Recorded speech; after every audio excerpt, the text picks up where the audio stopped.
اعوذ باللہ من الشیطان الرجیم، بسم اللہ الرحمن الرحیم۔ شروع کرتا ہوں اللہ پاک کے بابرکت نام کے ساتھ جو دلوں کے حال بہتر جانتا ہے۔ میری طرف سے دیکھتی آنکھوں سنتے کانوں سب کو السلام علیکم ورحمۃ اللہ وبرکاتہ۔ جی، سب سے پہلے تعارف ہو جائے کہ میرا نام چودھری حاجی محمد سلیم ہے۔ میرا تعلق راولپنڈی کینٹ سے ہے، پاکستان۔ اور یہ میرا یوٹیوب چینل ہے، اور الحمدللہ پاکستان کا سب سے سینئر یوٹیوبر ہونے کا اعزاز بھی مجھے ہی ہے، کیونکہ میری عمر 75 سال کمپلیٹ ہو چکے ہیں، 76واں سال شروع ہو گیا ہے۔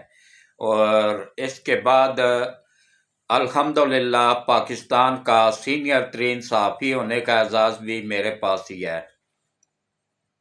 میں نے اپنی صحافت کا آغاز 1975 میں نوائے وقت اخبار سے کیا تھا، عارف نظامی صاحب کی زیر نگرانی۔ وہ سفر آج تک جاری و ساری ہے۔ پرنٹ میڈیا میں تو میں چل گیا تھا، الیکٹرانک میڈیا میں اس لیے نہیں چل سکا تھا کہ وہاں پہ ایک لکھا لکھایا پرچہ دیا جاتا تھا کہ حاجی صاحب اس کے علاوہ ایک لفظ بھی آگے پیچھے نہیں ہونا چاہیے، اپنی طرف سے کچھ نہیں بولنا ہے۔ تو اس میں جب پڑھتا تو اس میں 99% جھوٹ ہوتا تھا، تو میں معذرت کر کے آ جاتا تھا۔ پھر وہ سمجھ گئے کہ بھائی یہ بکاؤ مال نہیں ہے، تو اس کے بعد پھر مجھے انہوں نے بلانا ہی چھوڑ دیا تھا۔ تو یہ بعد میں کل کے جو نام ناد صحافی ہیں نا، یہ دیکھیں آج کروڑوں کے مالک بنے ہوئے ہیں، یہ سب پیسے لیتے ہیں، یہ غیر ملکی طاقتوں کے بھی ایجنٹ ہیں۔ پاکستان میں دیکھ لیں، یہ جو فوج کے خلاف بھونک رہے ہیں یہ کون ہے؟ یہ غیر ملکی ایجنٹ ہی ہیں نا، یہ ان کے ہی کرندے ہیں آگے پاکستان میں۔ تو سب سے پہلے میں آپ کو بتا دوں کہ میں آج 3 موضوع پہ بات کروں گا۔ تو سب سے پہلا موضوع ہوگا کہ عمران خان کو جیل میں تھپڑوں کی بارش ہو گئی۔ عمران خان پر کس وجہ سے ہوئی، پوری تفصیل بتاؤں گا۔ اس کے بعد زرتاج گل کو حلقے میں جانے پر جوتے پڑ گئے، اس پہ بات ہوگی۔ اور عمران کی بہن یہ جو ہے کیا نام ہے، نام ذہن سے میرا نکل گیا ہے، اس نے میڈیا میں آ کے جھوٹ بولا ہے، اس پہ بات ہوگی۔ وہ جو ابھی شادی کماری بیٹھی ہے، بوڑھی ہو گئی یا گھر بیٹھی، تو وہ سلائی مشینوں والی، یہ سب میرے موضوع آج کے۔ اور سب سے پہلے میری اپیل ہے کہ دیکھیں، یہ میرا چینل نہیں ہے، یہ آپ سب کا چینل ہے۔ یہ پاکستان اور انڈیا کے اور جہاں جہاں پہ بھی لوگ مجھے دیکھتے ہیں پوری دنیا میں، ان سب کا سب سے پہلے تو میں تہہ دل سے شکر گزار ہوں۔ اور اس کے بعد دیکھیں، میں بونس پہ چل رہا ہوں، پتہ نہیں کس وقت مالک بلا لے، تو اس لیے میری یوتھیوں سے بھی اپیل ہے کہ میرے چینل کو دیکھا کریں، میرے چینل کو سنا کریں۔ یہ جو لونڈے لپاڑے نام ناد صحافی بنے ہوئے ہیں نا، یہ آپ لوگوں کو بہکا رہے ہیں، جھوٹ بول رہے ہیں۔ اور اس کے علاوہ 500 یوتھیے جو کہ میڈیا پہ بیٹھ کے فوج پہ اور عدلیہ پہ بھونکتے تھے، ان کے خلاف کارروائی شروع ہو گئی ہے، ان کے ٹریس ہو گئے ہیں اکاؤنٹ، اور اب انشاءاللہ باہر سے بھی ان کو گھسیٹ کے لایا جائے گا۔ پاکستان میں جو پکڑے گئے ہیں نا اکاؤنٹ، ان کی تعداد 28 ہے۔ اسی طرح انڈیا میں جو پکڑے گئے ہیں ان کی تعداد تقریباً 150 کے قریب ہے۔ انگلینڈ میں جو پکڑے گئے ہیں ان کی تعداد 80 کے قریب ہے۔ امریکہ میں جو پکڑے گئے ہیں ان کی تعداد 36 ہے۔ تو جہاں کہیں بھی ہوں گے نا، انٹرپول کے ذریعے واپس لایا جائے گا ان کو انشاءاللہ۔ تو وہ اب اپنے انجام کو پہنچنے والے ہیں، تو اس پہ بھی تفصیل سے بات ہوگی۔ تو سب سے پہلے بسم اللہ کرتے ہیں خان صاحب سے۔ دیکھیں، خان صاحب نے جب دیکھا، اچھا یہ سب ان کو وکیل بہکا رہے ہیں، اور وہ جو عرب میں اس میں وہ جو جج سے، اچھا لوگ نیچے سے اوپر آتے ہیں نا، یہ مردود جج تھا، جج سے نیچے آیا ہے، جج سے اس کو اتار دیا گیا کہ اپنی یہ تیری اوقات ہے جب اس میں آؤ۔ یہ جو ہر ایک کسی کو گالی گلوز گلیز گالیاں نکالتا ہے، گندی زبان استعمال کرتا ہے، گندا کردار، جس کو الیکشن میں پی ٹی آئی والے بھی اس سے تنگ ہے، انہوں نے اس کو ٹکٹ ہی نہیں دیا۔ وہ عمران خان کو جا کے اس طرح کرتا ہے، اور وہ بھی ایسا جاہل آدمی ہے، پوڈری سا نشئی سا بندہ ہے، وہ آنکھیں بند کر کے وہی کچھ کرتا ہے جو وہ کہتے ہیں۔ اور اس سے بڑا غدار جو اس کو بہکانے والا وہ شاہ محمود قریشی ہے۔ جو ملتان میں شاہ محمود قریشی کو اور اس کے بیٹے کو ووٹ دیں گے نا، میں تو کہتا ہوں سب سے پہلے غدار وہ ہیں، ملک کے بھی قوم کے بھی۔ اور جو بھی اس وقت پورے پاکستان میں پی ٹی آئی کو ووٹ دے رہے ہیں نا، وہ ملک کے بھی غدار ہیں، قوم کے بھی غدار ہیں، اور آرمی کے بھی غدار ہیں۔ کیونکہ پہلی مرتبہ 76 سالہ تاریخ میں پہلی مرتبہ ہوا ہے کہ جو چھپے ہوئے ملک کے اندر چھپے ہوئے دشمن تھے نا، انہوں نے ملک کے اندر سے فوج پہ حملہ کیا ہے۔ تو اب آپ آ جائیں جناب پہلا موضوع خان صاحب کی طرف، کہ خان صاحب جیل میں تھے، تو وہ سائفر کیس کی ہو رہی تھی، تاریخ تھی نا سائفر کیس کی، اور اس میں جج صاحب نے کہا کہ جی میں نے آج چاہے رات کے 12 بھی بج جائے نا، آج اس کو کلوز کر کے اور آج فیصلہ محفوظ کرنا ہے، کیونکہ یہ 3 مہینے سے لٹک رہا ہے کیس۔ حالانکہ کیس کچھ بھی نہیں ہے، سب کچھ گواہیاں ہو گئی ہیں، سب کچھ ہو گیا ہے۔ تو یہ جناب جب پتہ چلا خان صاحب کو اور شاہ محمود قریشی کو، اس کی بہن کو، تو انہوں نے کیا پروگرام بنایا وکیل کے کہنے پہ، اسی وکیل کے کہنے پہ، اور یہ جو وکیل ہے اس کے لونڈیل پاڑے وکیل بنے ہوئے نا، ان کے کہنے پہ، کہ انہوں نے پروگرام بنایا کہ کوئی ایسا طریقہ کیا جائے کہ جس سے آج جو 3 اہم ترین گواہ ہیں ان کے اوپر بس کیس ختم ہو جائے گا، اور خان صاحب کو کم از کم بھی جو ہے نا وہ آرٹیکل 6 دونوں پہ، شاہ محمود قریشی اور خان صاحب پہ لگے گا، اور ان دونوں کو کم از کم سزائے موت ہوگی۔ اور جب انہوں نے دیکھا تو انہوں نے ان کو روکنے کے لیے نا، سب سے پہلے تو خان صاحب کے جو پرسنل سیکرٹری تھے نا، اعظم خان، خان صاحب کے جو پرسنل سیکرٹری تھے اعظم خان، ان کا بیان ریکارڈ ہو چکا تھا، اور انہوں نے اچھا ان دونوں نے کیا کیا، پلان یہ کیا کہ بھائی اس طرح تو یہ نہیں وہ کرے گا، اس طرح یہ انکار کر دے گا، نہیں حلف دے گا، نہیں بیان دے گا۔ انہوں نے کہا جی قرآن پہ بیان دیا جائے، قرآن پاک کو لایا جائے۔ اس نے کہا ٹھیک ہے جی لے آئیں، میں نے کون سا جھوٹ بولنا ہے، میں نے تو وہی کہنا ہے جو سچ ہے، حقیقت ہے۔ جناب جج صاحب نے کہا جی قرآن پاک منگوایا جائے، قرآن پاک منگوایا گیا۔ پھر اعظم خان وضو کر کے اتنی دیر میں آ گیا، اس نے باوضو ہو کے ہاتھ رکھ کے قرآن پاک پہ حلف دیا کہ جو جو کچھ خان صاحب نے کیا، انہوں نے جو بیان تھا نا، انہوں نے کہا جی کہ سائفر کیس میں ایسا کوئی ذکر ہی نہیں ہے جس میں کہ خان صاحب کی حکومت گرانے کا ہو، یا خان صاحب کو کوئی وارننگ ملے، یا خان صاحب کو، یہ ان کا اپنا بنایا ہوا پلان تھا۔ اور اس نے یہ بھی بتا دیا کہ جی قانون کے مطابق وزارت خارجہ میں آیا، شاہ محمود قریشی کو دیا، شاہ محمود قریشی نے آگے خان صاحب کو دے دیا، اور دونوں نے مل کے نا اس میں رد و بدل کیا، جو اپنی طرف سے ایک سائفر بنا لیا، نقلی اوریجنل چھپا دیا، اور چھپا نہیں دیا، بیچ دیا۔ بعد میں پھر جو اوریجنل تھا نا وہ امریکہ کے ایک اخبار نے شائع کیا، انہوں نے کتنے میں خریدا؟ $1 ارب میں یہ خرید کے تو وہاں پہ شیئر کیا۔ یہ جو اگر سائفر بیچ سکتا ہے تو اس نے ملک بھی بیچ دینا تھا، کشمیر بیچ دیا، سائفر بیچ دیا، توشہ خانے کی گھڑیاں بیچ دی، تو پیچھے کیا بچا؟ اچھا جناب بیان تھا کل کی میں بات کر رہا ہوں، کل کی، بیان تھا کہ ریکارڈ ہونا تھا سیکٹری خارجہ سہیل محمود اور وہاں پہ امریکہ میں جو پاکستان کے سفیر ہیں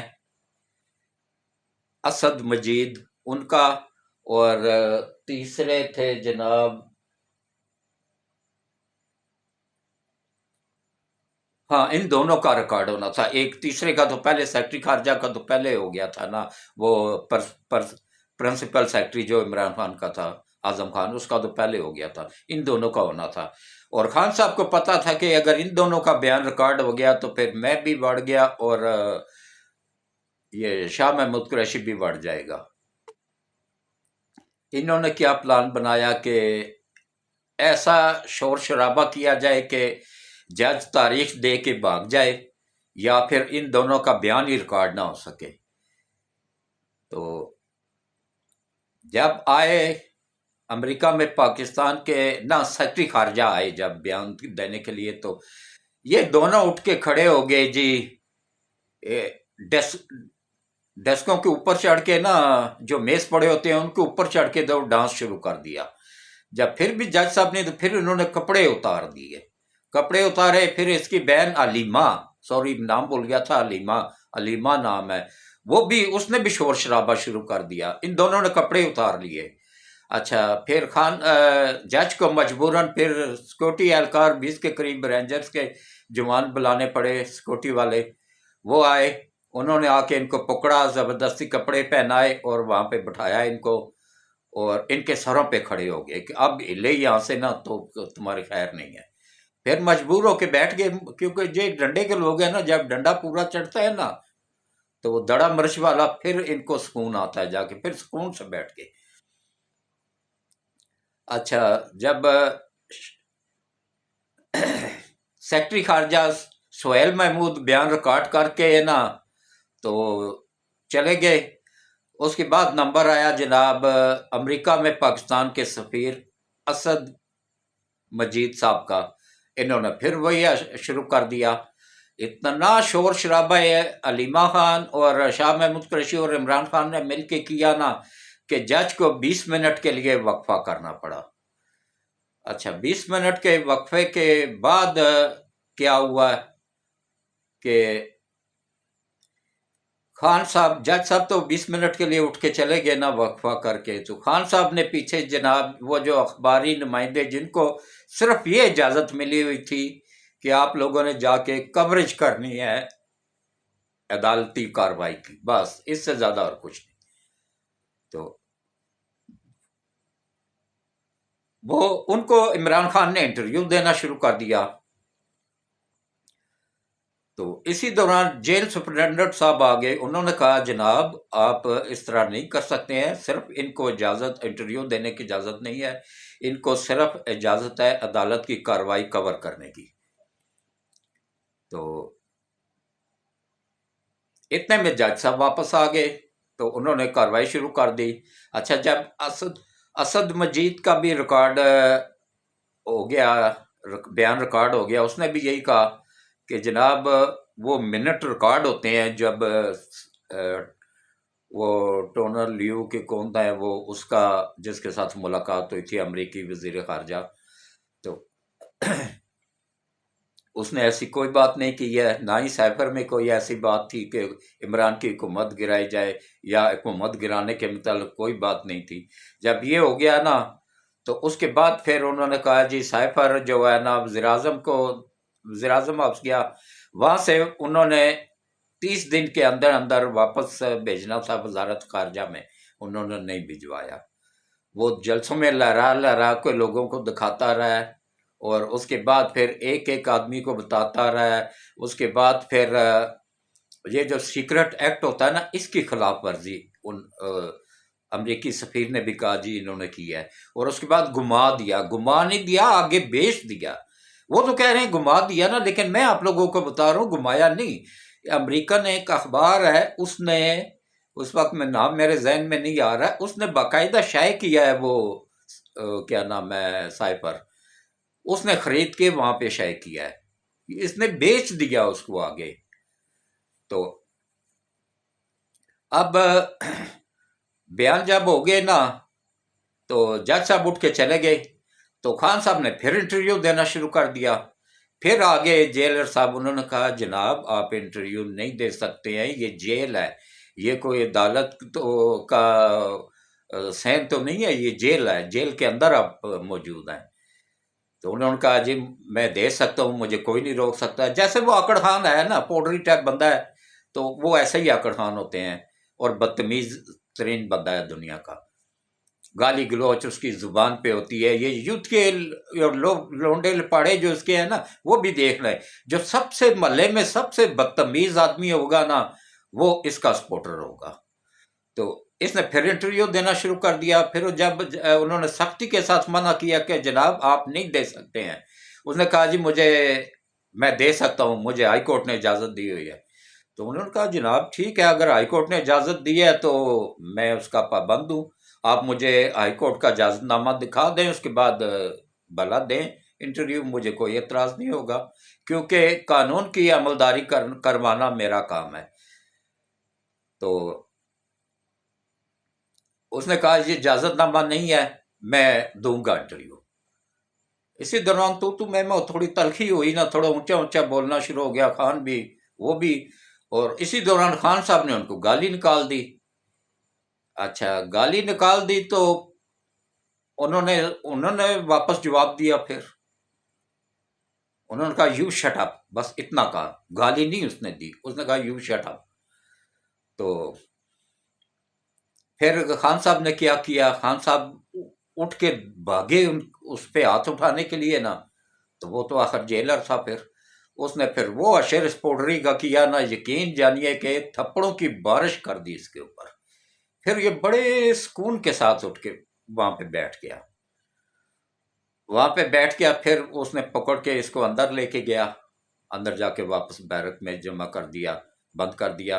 اور اس کے بعد یہ علیمہ خان ہے، اس نے باہر آ کے شور ڈال دیا جی کہ میرے بھائی کے ساتھ زیادتی ہوئی ہے، میرے بھائی کے ساتھ بدتمیزی ہوئی ہے، میرے بھائی کے ساتھ یہ وہ۔ اگر ہائی کورٹ یا کسی بھی اسلام آباد ہائی کورٹ یا لاہور ہائی کورٹ یا پشاور ہائی کورٹ کا کوئی بھی جج اس میں ریلیف دیتا ہے نا، میں تو کہتا ہوں اس جج کو سب سے پہلے لٹکائیں۔ اور ان ججوں کو ابھی تک کیوں نہیں سزا ملی ہے جنہوں نے 2-2 کروڑ روپیہ وصول کر کے، ان کا وہ باقاعدہ وہ آڈیو بھی موجود ہے کہ جس میں وہ کہہ رہے ہیں 2-2 کروڑ میں سودا طے ہوا ہے کہ نشان ہمیں مل جائے گا، لیکن یہ اڑ جائے گا آگے، اسی دوران ٹکٹ بیچ لو جتنے بھی بیچنے ہیں، کیونکہ سپریم کورٹ میں یہ واپس اڑ جائے گا نشان، کیونکہ ہم نے الیکشن تو کروائے ہوئے نہیں ہیں، ہم نے تو فراڈ کیا ہوا، پتہ تھا ان کو بھی۔ تو اس کے بعد یہ دیکھیں اس طریقے سے ہوا ہے۔ تو اب آپ آ جائیں جناب زرتاج گل کی طرف۔ اچھا یہ لوگ کہہ رہے ہیں کہ ہمیں سیف فیلڈ نہیں مل رہی ہے، اس سے زیادہ اور کیا ملے کہ دیکھیں زرتاج گل گئی جا کے پشاور بیٹھ گئی ہائی کورٹ میں، اور وہ جج صاحب chief justice Peshawar high court کے اسلام آباد آئے ہوئے، وہ یہاں سے رات کو ادھر سٹے تھا ان کا، کسی شادی میں آئے ہوئے تھے، شادی چھوڑ کے بھاگم بھاگ رات کو 12 بجے وہ پہنچے پشاور، وہاں جا کے انہوں نے عدالت کھولی، 11:30 بجے قریب پہنچے، پھر وہاں پہ جا کے عدالت کھولی، نہ صرف اس کو ضمانت دی بلکہ اس کو کیس لڑنے کی اجازت بھی دے دی۔ اب گورنمنٹ کا کام ہے نا کہ اپیل دائر کریں سپریم کورٹ میں کہ بھائی یہ نون لیگ والوں کو چاہیے، اگر ان میں عقل ہو نا تو ان کو اپیل داخل کرنی چاہیے، لیکن انہوں نے اچھا کیا نہیں کیا، ویسے اس کو اپنے شوق تھا نا بہت زیادہ، اس نے بعد میں شور ڈالنا ہے۔ یہ جب اپنے حلقے میں گئی نا، حلقے میں یقین جان گئے یہ لوگ تو جھوٹ بول رہے تھے، فراڈ کر رہے تھے کہ ہم نیا پاکستان بنا رہے ہیں، ان میں سے کوئی بندہ بھی اپنے حلقے میں ان 4 سالوں 5 سالوں میں گیا ہی نہیں، ایک بھی نہیں گیا اپنے حلقے میں۔ تو وہ جب وہاں اپنے حلقے میں پہنچی نا تو وہاں پہ انہوں نے لوگوں نے کہا جی آ جائیں باہر، ایک کسی گھر کے اندر بیٹھی ہوئی تھی نا، پی ٹی آئی کا ہی کوئی بندہ تھا، عوام نکل آئی، عوام نے کہا جی آئیں باہر اس گھر سے، آئیں آپ کو سروے کرواتے ہیں۔ انہوں نے جب سروے کیا، ٹوٹی ہوئی گلیاں، ٹوٹی ہوئی سیوریج کا سسٹم، نہ پانی نہ گیس نہ بجلی، برا حال حلقے کا ہوا ہے۔ تو اس کے بعد پھر انہوں نے اس کو وہ چترول کی کہ یقین جانے یہ ہلکے سے ہی بھاگی گاڑی میں بیٹھ کے. یہ ان کا حال ہے. جو دوسروں کو کہتے تھے نا کل تک، یہ قدرت کا نظام ہے، جیسا کرو گے ویسا بھرو گے. انہوں نے بھی جیسا کیا ہے ویسا ہی بھرا ہے، اور انشاءاللہ آگے بھی بھریں گے. تو میری طبیعت کچھ ٹھیک نہیں ہے، اس لیے میں یہیں پہ اختتام پذیر کرتا ہوں اس ولاگ کو. تو باقی کل انشاءاللہ اس سے آگے جو صورتحال ہوگی نا. ہاں ایک بات آپ لوگوں کو بتا دوں کہ ہو سکتا ہے 2-3 دن بعد یہ خبر آپ تک پہنچے، لیکن میں آپ لوگوں کو 2-3 دن پہلے بتا رہا ہوں. یہ 3-4 دنوں کے اندر اندر انشاءاللہ فیصلہ ہو جائے گا، یا زیادہ سے زیادہ 1 ہفتہ لگے گا. ہفتے کے اندر اندر آپ لوگوں کو رزلٹ مل جائے گا. کہ میں ہفتہ پہلے آپ لوگوں کو بتا رہا ہوں کہ خان صاحب کا سائپر کیس میں سزا ہو جائے گی ان کو. اب کتنی سزا ہوتی ہے یہ جج صاحب پہ منحصر ہے، کتنی سزا وہ دیتے ہیں. ویسے آرٹیکل 6 لگتا ہے اس کے اوپر، کم از کم سزائے موت ہے اور یا عمر قید ہے، 2 سزائیں ہیں بس، اس کے علاوہ کوئی سزا نہیں ہے. اب جج بھی اس کے اپنے ہی بندے ہیں نا، جج بھی اس کے پیارے ہی ہیں. اب جج صاحب پہ منحصر ہے کہ وہ اس کو کتنی سزا دیتے ہیں، لیکن سزا اس کو انہی دنوں میں ہونے والی ہے. سائفر میں ہفتے کے اندر اندر اس کا فیصلہ آ جائے گا. کیس ہو سکتا ہے کل محفوظ ہو جائے یا پرسوں ہو جائے، لیکن اب تمام گواہیاں کمپلیٹ ہو چکی ہیں. اچھا، ان کے وکیلوں کو جیرا کرنے کے لیے اوپن عدالت نے کہا جی آپ جتنے ان گواہوں پہ جرا کر سکتے ہیں کر لیں. میں رات 12 بجے تک بیٹھا ہوں، اس کے بعد میں نے فیصلہ محفوظ کرنا ہے. انہوں نے جرا کرنے کے بجائے شور شرابہ اچھل کود مچا دی، ادم مچایا کہ کسی طرح جج صاحب چھوڑ کے بھاگ جائیں، یا سٹے دے دیں یا آگے کی تاریخ دے دیں، یا عدالت چھوڑ کے ہی بھاگ جائیں. تو سلوٹ پیش کرتا ہوں جج صاحب کو، بشیر صاحب کو، کہ انہوں نے یہ نہیں کیا، نہیں بھاگے. نہ ابو الاسناد صاحب، وہ بشیر صاحب تو بھاگ گئے ہوئے ہیں، وہ بزدل آدمی ہے، ڈر کے بھاگ گیا ہے. اس کو دھمکیاں ملی ہیں نا، وہ ڈر کے بھاگ گیا ہے. لیکن یہ دلیر بندہ ہے، یہ نہیں بھاگے گا انشاءاللہ. تو اس کے پیچھے اتنے خطرناک لوگ ہیں نا، اتنی خطرناک ایجنسیاں ہیں جو اس کے سپورٹر ہیں. اس کے پیچھے اگلوں نے کھربوں ڈالر لگائے ہوئے ہیں اس کے اوپر، تو وہ ایسے ہی تو نہیں چھوڑیں گے نا. تو وہ تو پوری کوشش کریں گے کسی طرح دوبارہ اس کو مسلط کر کے. جو پاکستان اب سنبھل گیا ہے نا، جو 1 سال اس نے کوشش کر کے سنبھالا ہے، جس پہ یوتھ یہ بھونک رہے ہیں، کتے کی طرح بھونک رہے ہیں یہ جو پی ٹی آئی کے لوگ ہیں، پی ٹی آئی کے ووٹر سپورٹر نا، کہ اس نے مہنگائی کیا ہے.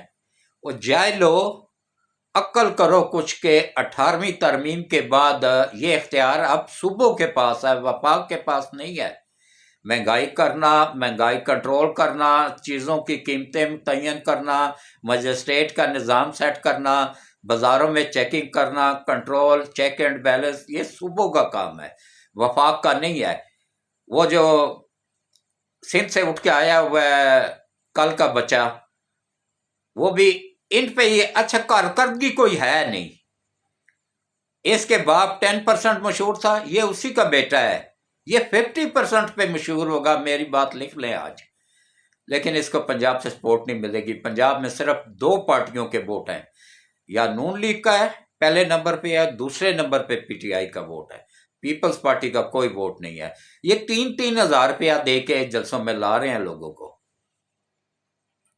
تو باقی جو ہے نا، انہوں نے اگر کچھ کیا ہوتا نا تو اپنی کارکردگی بتاتے. نواز شریف کا بتائے نا کوئی یوتھ کیا، یا کوئی پیپلز پارٹی کا جیالہ، کہ کسی جلسے میں اس نے بلاول پہ تنقید کی ہو، زرداری پہ تنقید کی ہو، عمران پہ تنقید کی ہو، عمران کی بہنوں پہ تنقید کی ہو، جو سلائی مشینوں سے کھرب پتی بنی بیٹھی ہے، جس نے شادی بھی نہیں کی، نہ کوئی بزنس، نہ کوئی کاروبار. اور اب بھی گوگل سرچ کریں یوتھ کے سارے، کہ آخر یہ ایسا کیا ہوا ہے. یہ خود عمران خان نے لکھ کے دیا ہے، جو الیکشن کمیشن میں کاغذات نامزدگی جمع کروائے ہیں نا یہ الیکشن لڑنے کے لیے، اس میں اس نے جو اپنی جائیداد شو کی ہے نا، اس میں ان 5 سالوں میں 800 ارب کا اضافہ ہوا ہے. آخر اس نے کرونا کے دوران ایسا کون سا بزنس کیا ہے کہ جس میں پوری دنیا نقصان میں گئی، پوری دنیا کے فیکٹری کارخانے کھرب پتی لوگ دیوالیہ ہو گئے.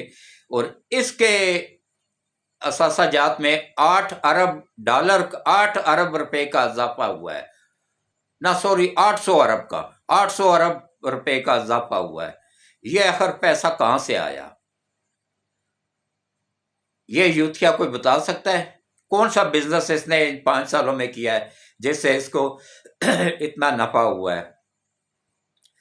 تو باقی جو ہے نا، میں ادھر ہی ویلاگ کو اختتام پذیر کرتا ہوں، اور اس سے آگے باتیں کریں گے۔ کل مجھے ٹمپریچر بھی ہے 102 کے قریب ہے، اور گلا بھی ساتھ نہیں دے رہا ہے، گلا بھی درد کر رہا ہے۔ تو کل انشاءاللہ، اسی لیے کل بھی ویڈیو نہیں بنا سکا تھا کہ کل ٹمپریچر میرا 103 کے قریب تھا، تو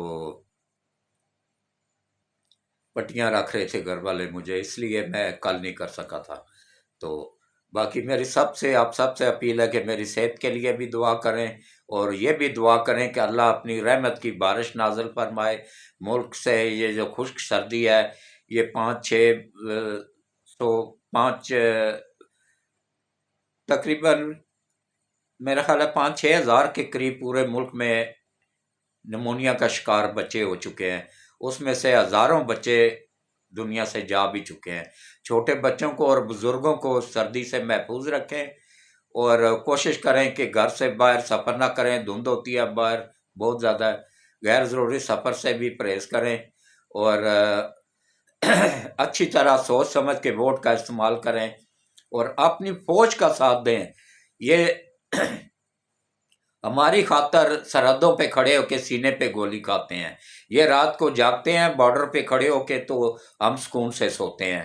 جو یوتھ کے کہتے ہیں نا کہ فری میں کون سے کھڑے ہوتے ہیں، تنخواہ لیتے ہیں، آپ لوگوں کو ان سے ڈبل تنخواہ دیتے ہیں۔ آپ ایک رات صرف کارگل میں سیاچین میں گزار کے آئیں، آپ لوگوں کو لگ پتہ جائے گا کہ 2 کمبلوں میں ہیٹر لگا کے سونے والے کیسے ادھر برف میں وہ زندگی گزار رہے ہیں۔ تو میری آپ سب سے اپیل ہے کہ آپ نے آرمی چیف کا ساتھ دیں اور پاکستان کا ساتھ دیں۔ یہ جماعتیں آنی جانی ہیں، اپنی فوج کا ساتھ دیں۔ یہ فوج ہے تو ہم بھی ہیں، ورنہ اشر دیکھ لیں، کشمیریوں کا اشر دیکھ لیں، فلسطینیوں کا اشر دیکھ لیں، یہ کیا نام ہے جو کمزور ممالک تھے نا، عراق کا اشر دیکھ لیں، لیبیا کا اشر دیکھ لیں۔ جن کی فوج مضبوط ہوتی ہے نا، ان کو امریکہ خالی دھمکیاں دیتا ہے، بعد میں خود ڈر جاتا ہے۔ ایران کی فوج کمزور تھی نہ ایران کی فوج طاقتور تھی نا، تو دیکھیں امریکہ نے ان کے اوپر حملہ نہیں کیا۔ عراق کی فوج کمزور تھی نا، اس پہ حملہ کر دیا تھا۔ لیبیا کی فوج کمزور تھی، اس پہ حملہ کر دیا تھا۔ تو کوشش کریں اپنی فوج کا ساتھ دیں، اپنے آرمی چیف کا ساتھ دیں، اپنی ایجنسیوں کا ساتھ دیں، اور کوشش کریں کہ جیسے ہی کوئی دیکھیں نا، بلوچستان خاص طور پہ اس وقت گڑھ بنا ہوا ہے عالمی طاقتوں کا، انہوں نے کھربوں ڈالر میں خریدے ہوئے ہیں لوگ، جو کہ جھوٹ بول کے بدنام کر رہے ہیں ہماری افواج پاکستان کو، جو کہہ رہے ہیں کہ مسنگ پرسن میں اپنے مردوں کا نام لکھوا کے عورتیں یہاں پہ آ کے بیٹھ جاتی ہیں، یہاں پہ آ کے احتجاج شروع کر دیتی ہیں اسلام آباد میں، اور بعد میں پتہ چلتا ہے جی کہ جو پاکستان نے ایران میں کے اندر حملہ کیا ہے نا، میزائل مارے ہیں، اس میں وہ سب جہنم واصل ہوئے ہیں، جو کہ ان کے کوئی شوہر تھا، کوئی بھائی تھا، کوئی کون تھا، یہ سب کے سب بکے ہوئے عالمی طاقتوں کے ایجنٹ ہیں، اور یہ ملک کی جڑیں کاٹ رہے ہیں۔ ان کے ساتھ کسی قسم کی کوئی رعایت نہیں کرنی چاہیے، اور جو ان کی ہمدردی دکھاتے ہیں نا جج، ان ججوں کو بھی لٹکانا چاہیے، کیونکہ وہ بھی ملک کے غدار ہیں، جو اس وقت ملک کا فوج کے خلاف فیصلہ دے رہے ہیں نا۔ یہ یاسمین راشد، کس کھاتے میں اس کو یاسمین راشد کو الیکشن لڑنے دیا جا رہا ہے؟ جس جج نے اس کو اجازت دی، اس جج کو بھی الٹا لٹکائیں، وہ بھی غدار ہے۔ جو فوج پہ حملہ اس نے کروایا ہے، خود قیادت کی ہے، چھت پہ چڑھ کے پجاروں کے لینڈ کروزر کے بیٹھ کے قیادت کر رہی تھی کہ ادھر پہنچنا ہے، کیا نام ہے، کور کمانڈر ہاؤس جانا ہے، ہم کور کمانڈر ہاؤس جا رہے ہیں، وہاں پہ جا کے اس کو آگ لگائی، جلایا، سب کچھ کیا۔ اس میں یہ ڈاکٹر یاسمین راشد پوری ملوث تھی، اور اس کو الیکشن لڑنا ہے۔ اسی طرح اس کی بھی ویڈیو موجود ہے، یہ زرتاج گل کی، اس کو پشاور ہائی کورٹ کا چیف جسٹس اگر سپورٹ کر رہا ہے نا تو وہ بھی سب سے بڑا غدار ہے۔ پھر میرا جو اکھاڑنا ہے اکھاڑ لے، ویسے بھی میں بونس پہ چل رہا ہوں، 75 سال کا ہو گیا ہوں، کیا کریں گے، زیادہ سے زیادہ جیل میں ڈال دیں گے نا ڈال دیں، لیکن جہاں پہ ملک کی بات آئے گی نا، جو ملک اور افواج پاکستان کے خلاف بولے گا یا ہماری ایجنسیوں کے خلاف بولے گا نا، میں سب سے بڑا دشمن ہوں اس کا، اور میں سب سے پہلے ان کی حمایت میں آؤں گا انشاءاللہ۔ بھلا میری جان جاتی ہے 100 بار جائے، اس وطن پہ میرے جیسے لاکھوں لوگ قربان۔ ان یوتھیوں کو، ان لونڈے لپاڑوں کو کیا پتا کہ یہ ملک کیسے بنا تھا؟ یہ لاکھوں لوگوں کی قربانیوں سے بنا تھا، لاکھوں لوگوں نے اپنی جانیں قربان کی تھی تب بنا تھا، لاکھوں بچیوں نے اپنی عزتیں قربان کی تھی تب بنا تھا، لاکھوں کروڑوں لوگ اپنا گھر بار چھوڑ کے تو خالی ہاتھ اس ملک میں آئے تھے تب بنا تھا۔ تو یہ ایسے ہی نہیں بن گیا تھا۔ اس پہ ان لوگوں کے سے قدر پوچھیں کہ جنہوں نے اس پہ اپنی جانیں، اپنے بچے نچھاور کیے ہوئے ہیں۔ تو اس کے ساتھ ہی میں اختتام پذیر کرتا ہوں ویلاگ کو، اور دعا کا ٹائم ہو گیا ہے، اور دعا کے لیے ہاتھ کھڑے کریں، اور جو بھی کوئی نیک خواہش ہو اس کو دل میں رکھیں اور آمین آمین کہتے جائیں۔ خاص طور پہ میری صحت کے لیے بھی دعا کیجیے گا۔ اعوذ باللہ من الشیطان الرجیم، بسم اللہ الرحمن الرحیم، اللہم صلی علی محمد وعلی آل محمد کما صلیت علی ابراہیم وعلی آل ابراہیم انک حمید مجید، اللہم بارک علی محمد وعلی آل محمد کما بارکت علی ابراہیم وعلی آل ابراہیم انک حمید مجید۔ اے اللہ، اے میرے پروردگار وحدہ لا شریک، حضرت محمد مصطفیٰ صلی اللہ علیہ وآلہ وسلم کے صدقے یا باری تعالیٰ ملک پاکستان کو قیامت تک قائم و دائم رکھ۔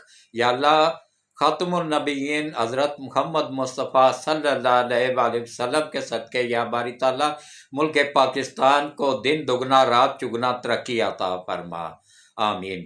یا اللہ، خاتم النبیین حضرت محمد مصطفیٰ صلی اللہ علیہ وآلہ وسلم کے صدقے ملک پاکستان کو دن دگنا رات چگنا ترقی عطا فرما، آمین۔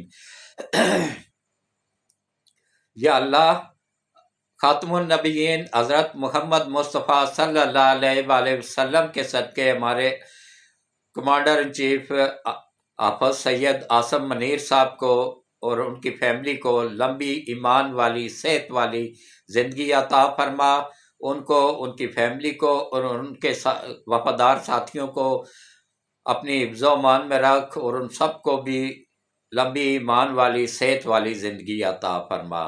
اور یا اللہ، اسی طرح ہمارے ISI چیف ندیم انجم صاحب کو، ان کی فیملی کو اور ان کے ساتھیوں کو، افسران کو، جوانوں کو، سب کو، یا باری تعالیٰ جتنے بھی لوگ ISI میں کام کرتے ہیں ان سب کو لمبی صحت والی ایمان والی زندگی عطا فرما، ان سب کی فیملیوں کو بھی اپنی حفظ و امان میں رکھ۔ اور اے اللہ، اے میرے مالک، اے میرے پروردگار وحدہ لا شریک، حضرت خاتم النبیین حضرت محمد مصطفیٰ صلی اللہ علیہ وآلہ وسلم کے صدقے FIA کے انچارج کو اور ان کی فیملی کو لمبی صحت والی ایمان والی زندگی عطا فرما۔ FIA میں جتنے بھی افسران ہیں، جوان ہیں، یا اللہ ان سب کو اپنی حفظ و امان میں رکھ اور ان سب کو لمبی ایمان والی صحت والی زندگی عطا فرما۔ اسی طرح ہماری جتنی بھی سیکورٹی ایجنسیاں ہیں، FBI اور جتنی بھی سیکورٹی ایجنسیاں جن کے نام مجھے نہیں بھی آتے ہیں، ان سب کو بھی اللہ، ان کام کرنے والوں، ان سب میں جو بھی کام کر رہے ہیں ان سب کو دشمنوں کی نظروں سے اوجھل کر دے اور دشمنوں کو ان کے سامنے عیاں کر دے۔ خاص طور پہ بلوچستان میں جو ہماری ایجنسیاں کام کر رہی ہیں ان سب کو اپنی حفظ و امان میں رکھ اور ان کو نبی پاک صلی اللہ علیہ وآلہ وسلم کے صدقے کامیابیاں عطا فرما۔ اور یا اللہ، خاتم النبیین حضرت محمد مصطفیٰ صلی اللہ علیہ وآلہ وسلم کے صدقے چیئرمین، نائب اور نائب میں جتنے بھی کام کرنے والے ہیں ان سب کو لمبی ایمان والی صحت والی زندگی عطا فرما۔ جو سفارشی یوتھ کے بھرتی ہوئے ہیں ان کو اپنا ملک کا وفادار بننے میں توفیق عطا فرما۔ اور یا اللہ، اسی طرح چیف الیکشن کمشنر کی حفاظت فرما، اور ان کو اور ان کی فیملی کو، اور چیف الیکشن کمشنر کے چاروں صوبائی الیکشن کمشنروں سمیت ان کی فیملیوں کو بھی لمبی ایمان والی صحت والی زندگیاں عطا فرما، ان سب کو بھی اپنی حفظ و امان میں رکھ۔ اور یا اللہ نبی پاک خاتم النبیین صلی اللہ علیہ وآلہ وسلم کے صدقے یا باری تعالیٰ جتنے بھی لوگ بیمار ہیں، گھروں میں ہیں، اسپتالوں میں ہیں، یا اللہ ان سب کو شفائے کاملہ عاجلہ عطا فرما، اور ان سب کو لمبی ایمان والی صحت والی زندگیاں عطا فرما۔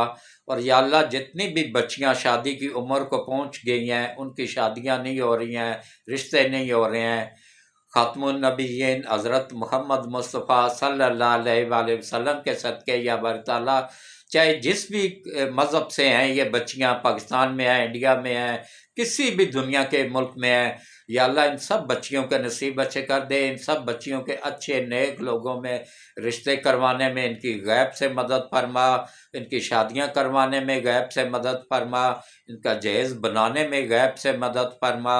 اور یا باری تعالیٰ نبی حضرت محمد مصطفیٰ ختم النبیین صلی اللہ علیہ وآلہ وسلم کے صدقے یا اللہ جتنے بھی بے اولاد جوڑے ہیں ان سب کو اچھی نیک اور فرما بردار اولاد عطا فرما، اور جن کی اولاد نافرمان ہے ان کی اولادوں کو حضرت محمد مصطفیٰ صلی اللہ علیہ وآلہ وسلم کے صدقے اپنے ماں باپ کا فرما بردار بنا دے۔